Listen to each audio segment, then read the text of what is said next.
Waleed office में नहीं है और जहाँ है वहाँ मावरा मौजूद है, लेकिन सोचने वाली बात यह है मावरा वहाँ पहुंची कैसे?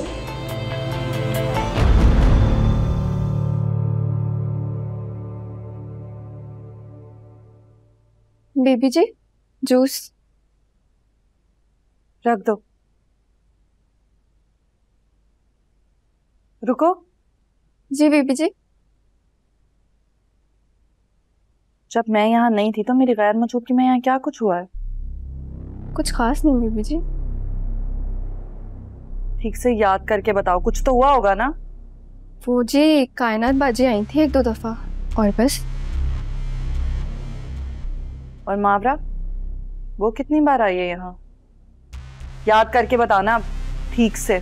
नहीं जी वो तो नहीं आती थी, पर आयमा बाजी उनसे मिलने जाती थी और वलीद साहब को आके बताती थी कि वो परेशान है। और याद आया जब मावरा बाजी के अब्बू का इंतकाल हुआ था तो आयमा बाजी, वलीद साहब और इबाद साहब ने उन्हें बहुत संभाला था, उनके खाने पीने का बंदोबस्त और बाकी सब भी। तो ये बात तुम मुझे अब बता रही हो? बेबी जी आप ही ने तो कहा था। बस करो, वो तो इसीलिए कहा था कि मेरे सर न चढ़ के बैठ जाओ। अब बताओ फिर क्या हुआ?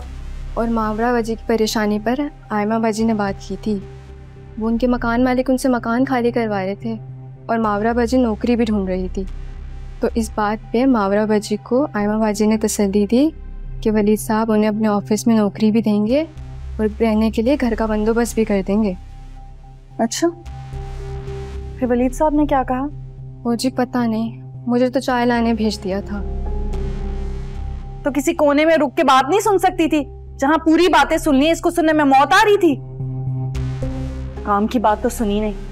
मुझे बस ध्यान में नहीं रहा, पर बाद में मैंने आयमा बाजी को कायनात बीबी और इबाद भाई से ये कहते हुए सुना कि आप तक ये बात ना पहुंचे वरना आप वलीद साहब से बहुत लड़ेंगे। या अल्लाह, मेरे पीछे इतनी साजिशें हो रही हैं, क्या तो घर बर्बाद कर देंगे ये लोग। पता नहीं कैसी कैसी साजिशें कर रहे हैं। बीबी जी वो थोड़े से पैसे मिल जाएंगे, बिजली का बिल देना है। साथ ही फरमाइशें आ गई हैं। काम की बात हालांकि कोई सुनाई नहीं है, लेकिन रिश्वत चाहिए। दे दूंगी, जाओ अभी। जी शुक्रिया जी। बीबी जी आप जूस पिए। दे दूंगी पैसे, जाओ अब। जी बीबी जी।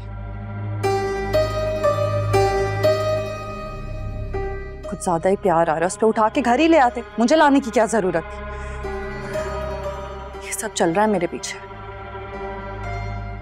सबको देख लूंगी। देखिए ड्रामा सीरियल दो किनारे, पीर से बुध, रात 8 बजे।